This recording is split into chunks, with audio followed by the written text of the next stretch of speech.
Legionnaire Tiberius, can you tell the members of the Self-Improvement Army how they can reduce their stress permanently to become stronger? Of course, General. There's a very important reason you want to reduce your stress, and that's because of a hormone called cortisol. Cortisol is a stress hormone released by the adrenal glands that can wreak chaos in your body if you let it go unmanaged. Excessive cortisol can lead to difficulty in building muscle mass, reduced cognitive ability, and a weakened immune system. On a broad level, if you have too much cortisol in your body, it can be bad for your testosterone levels, and it may stop you from hitting your true strength potential. And it's important that everyone in the SIA hits their maximum strength potential. Today, we will be looking at one cause of high cortisol for many people in society and how you can fix it so it doesn't affect you. But before we can figure out how to permanently reduce our stress, we must go back to the past.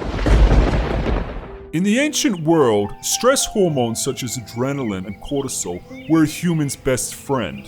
They were literally lifesavers. It was the job of these stress hormones to keep you alive, and they did a great job. For example, if you were walking in a forest and suddenly you came across a tiger, instantly stress hormones would flood your body, giving you powerful energy to either fight or run away from the tiger. By giving your body this immediate boost of electrifying energy, it was giving you the best chance of surviving the encounter with the tiger.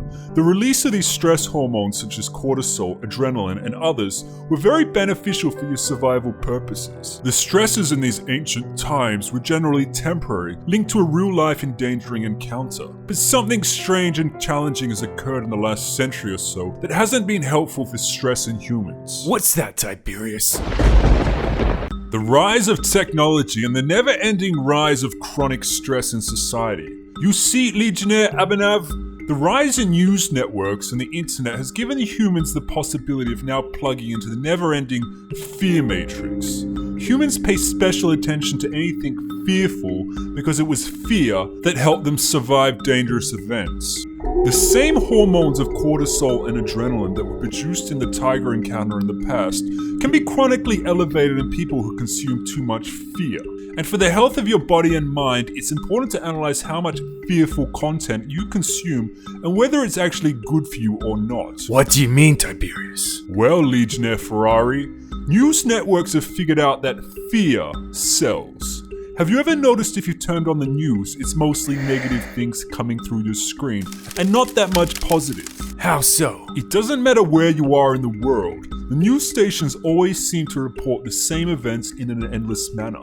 They've reported this way for decades. And what I mean by this is if you turn on the station, it's always a list of bad things that are occurring. These include reporting on car crashes, robberies, murders, fires, floods, natural disasters, doom and gloom, war, political crises, or just terrible things. And in the age of the internet, there is a bottomless ocean of negative information you can go swim in if you want to. I'm not saying that some of this negative information isn't important or doesn't have merit, but as a member of the Self-Improvement Army, it is important to understand that if you persistently consume negative news and information, it will come at a biological cost to your body in the form of higher cortisol. And with chronically high cortisol comes weakness. But the good news is,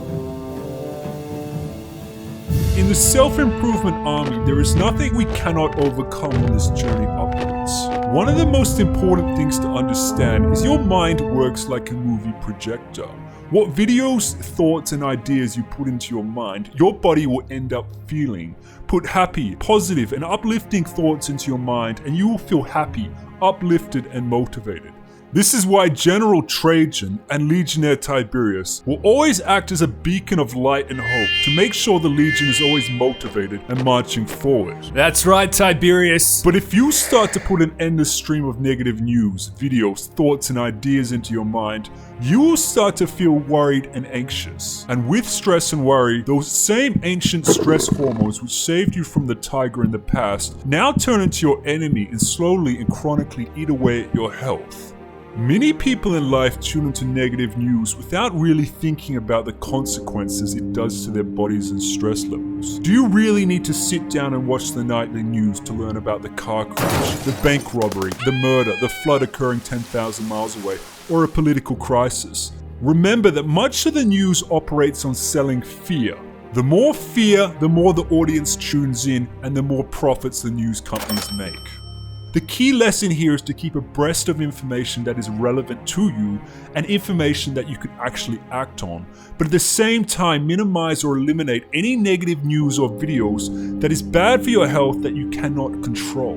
Bad things have been happening every moment of every day for thousands of years on planet Earth, but it's never been a human's job to continuously focus on them. Too much mental stress for a human equates to too much cortisol, which eventually makes them weak. From a practical point of view, there are a couple of solutions you can implement. If you're currently a news addict, you can try to only check the news once per day for 15 minutes in the morning or at midday when your cortisol levels are at natural highs. Make sure you avoid checking or watching any stressful news or media after 6 p.m. as it can disturb your sleep. And having good quality sleep is one of the bedrocks of getting stronger, and during sleep is the time when most of your natural growth hormones are going to be released, so it's very important you get good sleep on this journey. Reflect on what media you currently consume and ask yourself, is this media or information positive or negative? Is it making me stressed? Can I control this? If you are simply consuming media because you are addicted to the fear factor, consider doing your mind and body a favor and switching it off. Some negative information is still important to keep abreast of, but don't let it occupy your mind constantly. And most importantly, remember, the more time you spend consuming pointless negative news, the less time you will have to spend on real positive productive tasks and living a full life. Life is much more beautiful outside the fear matrix. The march towards greatness will be tough but rewarding. There is much more to learn along this journey, but by keeping your stress levels low and by reducing your intake of negative information, you will be minimizing cortisol in your body so your strength is at a maximum. If any spectators are watching, join the Self-Improvement Army and subscribe. If any Legionnaire wants to be featured in the next march, leave the Roman words Noli Timera in the comments below. But for now, let's toast to victory! To victory! To victory! To victory! To victory!